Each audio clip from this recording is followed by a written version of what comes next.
Bonjour, je suis Rémi Perla et on va discuter un petit peu ensemble pour voir comment est-ce qu'on peut faire un pitch parfait parce que naturellement vous avez un pitch à préparer et donc du coup c'est parti pour une petite présentation, explication. On va essayer de voir vraiment le fond, la forme, comment est-ce qu'on peut réussir à faire le truc le plus nickel possible pour vous et votre équipe. Alors, avant tout, mais qui suis-je? Moi, je suis Rémi Perla, je suis fondateur de la startup Epopia, donc une startup strasbourgeoise. Et donc, je fais lire et écrire les enfants avec une aventure par courrier postal. Et donc, en tant que start-upper, je pitche pas mal. Mais je suis également animateur d'une chaîne YouTube, justement sur l'entrepreneuriat, sur laquelle d'ailleurs vous pourrez retrouver une vidéo sur le pitch, mais normalement ce n'est pas le pitch dans les mêmes conditions que les vôtres, donc c'est pour ça que là je suis venu un peu compléter les choses de manière plus contextuelle pour vous. Donc voilà, ça s'appelle Startup Quest. Si vous avez d'autres questions sur l'entrepreneuriat, je pense que vous arriverez à y trouver des choses. Mais d'abord, avant toute chose, en tant que porteur de projet, en tant qu'entrepreneur, en tant que créateur, vous allez devoir pitcher. On pitch tout le temps, dans des tonnes de conditions pas possibles. En fait, votre métier, c'est aussi d'être pitcher tout terrain. C'est pas compliqué. À la télé, à la radio, sur scène, devant des clients, tout le temps, vous pitchez.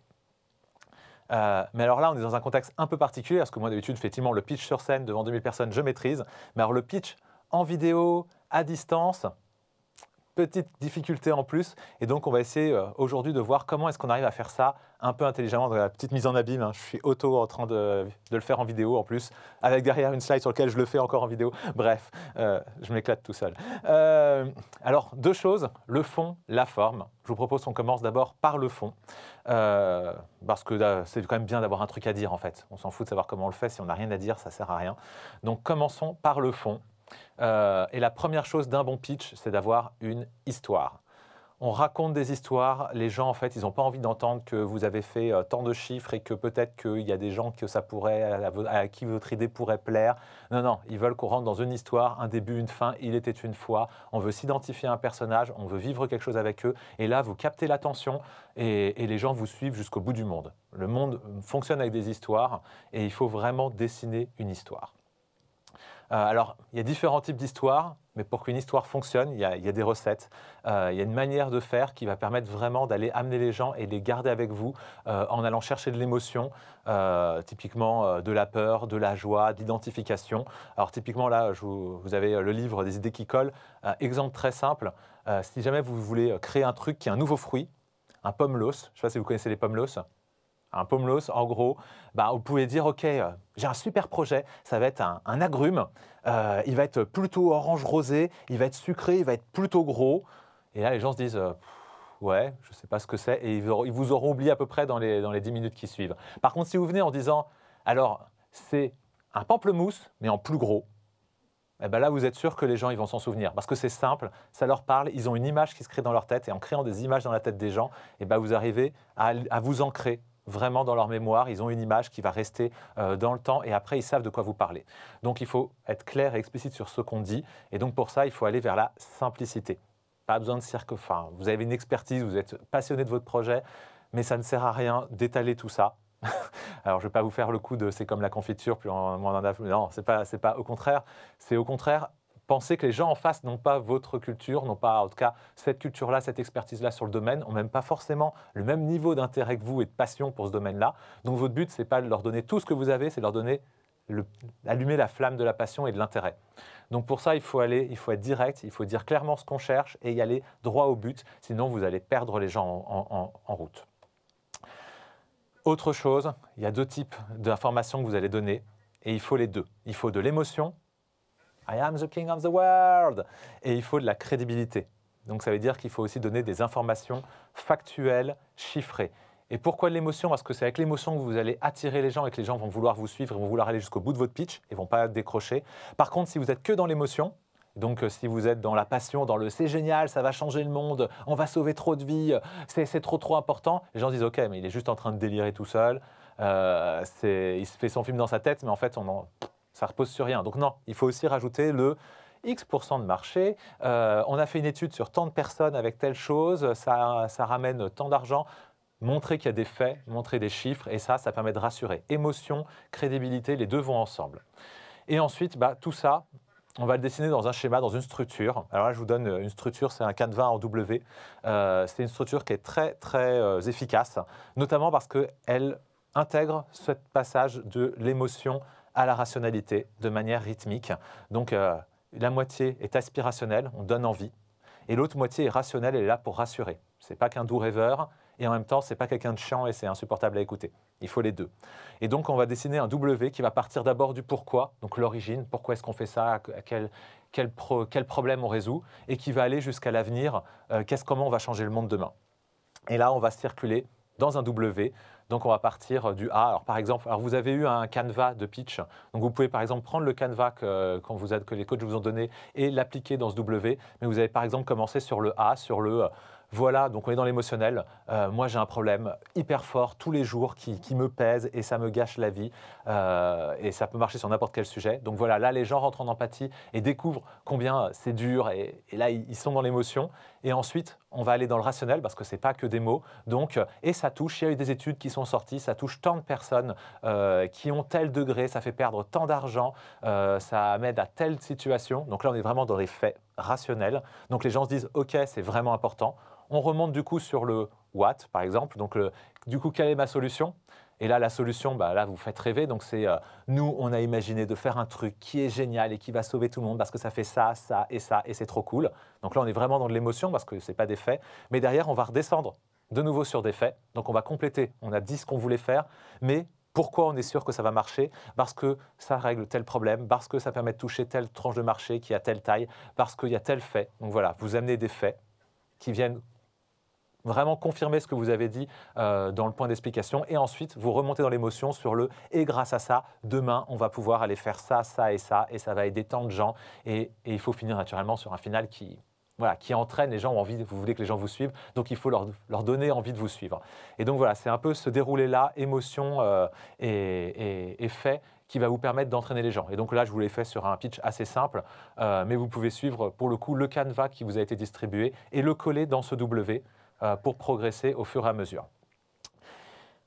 Ouais, j'espère que c'est assez clair. Du coup, j'avance par la suite. Là, on est vraiment dans le fond, dans le contenu.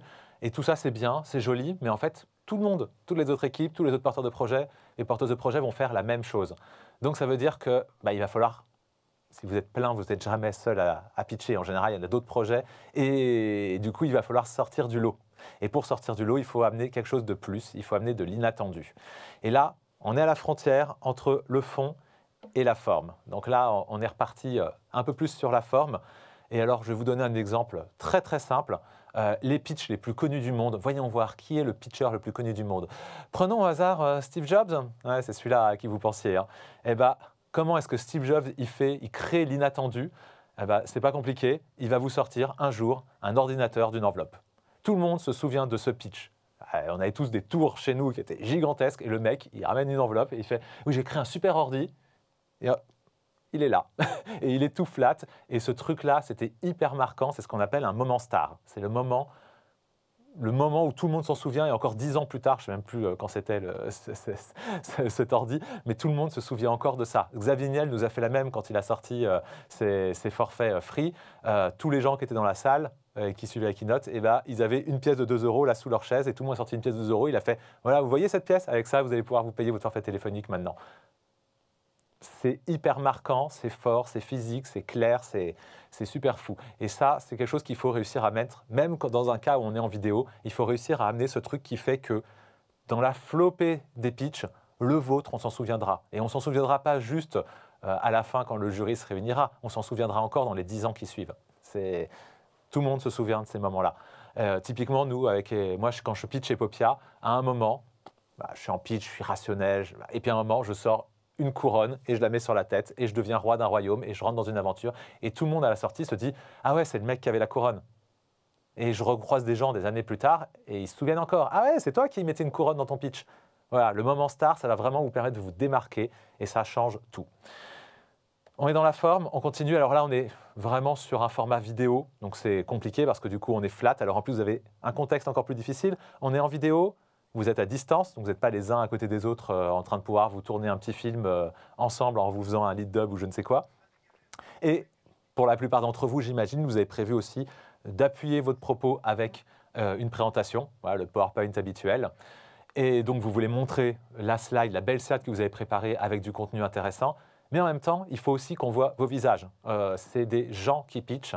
On ne veut pas voir une slide, on veut voir la personne qui pitch. Il faut qu'on vous voie, il faut qu'on voit votre passion, il faut qu'on s'intéresse à vous. Donc, il faut les deux ensemble. Donc voilà, là, je vais donner typiquement un exemple de choses qu'on peut faire. Moi, si j'étais à votre place aujourd'hui, je ne m'amuserais pas à monter une vidéo. C'est compliqué. De toute façon, vous n'avez pas le temps. Vous ne perdez pas votre temps. Par exemple, moi, je vais prendre mon Zoom. J'ai un abonnement Zoom. Parfait, mais vous pourrez utiliser n'importe quoi, n'importe quel outil de visio sur lequel vous pouvez partager votre écran et en même temps afficher les gens. Et donc, mettez-vous en équipe, affichez vos têtes sur le côté, le slide au milieu, et on aura vraiment ce rapport à je vois vraiment ce que vous voulez me montrer, en même temps je vois celui qui parle. Et ça, je pense que ce sera vraiment le mode de présentation le plus cool et celui qui va permettre de passer le plus d'émotions et de vous suivre en même temps. Ouais, j'ai des trucs qui s'affichent, mais c'est pas grave, c'est la souris. Je continue. On parlait de slides. Si vous avez fait des slides, alors il y a quelques règles à savoir quand on fait des slides. La première, c'est qu'il faut être bold. Donc il faut être gras, il faut être gros. Oubliez les suites de bullet points avec des tonnes de texte. Évitez le gros paragraphe à 600 caractères que les gens ils doivent plisser les yeux pour essayer de le lire. Vous écrivez en taille 140.